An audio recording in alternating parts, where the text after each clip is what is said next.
आप अपनी जिंदगी की सबसे कीमती चीज, अपनी सालों की मेहनत, आपके सालों से कमाई हुई आपकी कोई एक प्रॉपर्टी का हिस्सा आप किसी को बेच देते हैं। पेपर ऑलरेडी साइंड होते हैं, स्टैंप ड्यूटी पेड होती है, सेल डीड रजिस्टर्ड होती है, और फिर अचानक से कई सालों बाद कोई कोर्ट रूम में ऐसे ही खड़ा होकर बोल देता है कि ये तो सेल थी ही नहीं। सवाल सिर्फ इतना नहीं है कि कौन सच बोल रहा है यहाँ पर, सवाल ये है कि क्या लॉ जो है वो एक रजिस्टर्ड सेल डीड को इतनी आसानी से झुठला सकती है, झूठा मान सकती है। सबसे पहले एक बेसिक चीज को समझते हैं कि सेल डीड होता क्या है। तो सेल डीड को एक ऑर्डिनरी कागज नहीं होता, ये एक स्टैट्यूटरी लीगल इंस्ट्रूमेंट होता है जिसके थ्रू इमूवेबल प्रॉपर्टी जो होती है उसका ओनरशिप परमानेंटली सेलर से बायर तक ट्रांसफर होता है। और जब ये सेल डीड रजिस्टर होती है तो लॉ ये मानता है कि पहला ट्रांजैक्शन वॉलंटरी था, दूसरा जेन्युइन था और तीसरा लीगली वैलिड था। रजिस्ट्रेशन कोई रूटीन काम नहीं होता, ये एक सिंसियर लीगल एक्ट होता है। और इसी सिद्धांत को माननीय उच्चतम न्यायालय ने 22 जनवरी 2026 को एक बहुत ही ज्यादा महत्वपूर्ण केस में दोबारा से क्लियर किया, और केस का नाम है हेमलता बाई एलर्स वर्सेस तुकाराम बाई एलर्स। इस केस में क्या हुआ, इस केस में तुकाराम ने हेमलता के फेवर में एक रजिस्टर्ड सेल डीड एग्जीक्यूट की।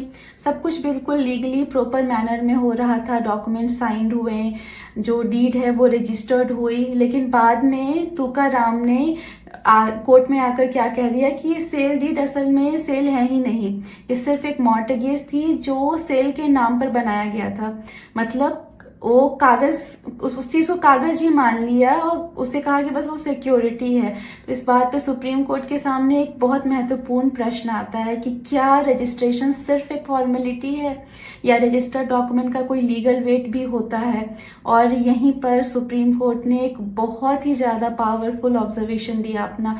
सुप्रीम कोर्ट ने सीधा कहा कि registration is not a मियर formality, it is a sincere legal act. Court ने यह भी कहा कि रजिस्टर्ड सेल डीड के फेवर में एक स्ट्रॉन्ग प्रिजम्पशन ऑफ ट्रूथ होना चाहिए। मतलब लॉ पहले ही मानकर चलता है कि जो रजिस्टर्ड है वो जेन्युइन है और वैलिड है। और अगर कोई ये कह रहा है कि रजिस्टर्ड सेल डीड शैम है, ट्रांजैक्शन हुआ ही नहीं है, शैम ट्रांजैक्शन है, जेन्युइन ट्रांजैक्शन नहीं है, तो एक बात याद रखिएगा कि बर्डन ऑफ प्रूफ हमेशा उसी इंसान पर होता है जिसने ऑब्जेक्शन क्रिएट की है।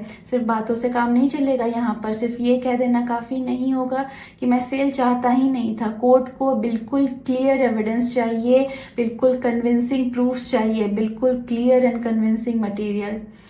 आप ऐसे ही कोई भी वेग एलिगेशंस, आफ्टर थॉट आर्ग्यूमेंट्स या फिर कोई भी चालाकी, क्लेवर ड्राफ्टिंग लॉ में आप नहीं लाकर रख सकते, वो एक्सेप्टेबल नहीं होगा। आप चालाकी से कुछ भी लिखकर ला दीजिए, वो वैलिड और एक्सेप्टेबल नहीं हो जाएगा। कोर्ट ने ये भी क्लियर किया कि अगर किसी सेल डीड में रिकन्वेंस क्लाउज है ही नहीं तो उसे मॉर्टगेज बाय कंडीशनल सेल कहना गलत होगा।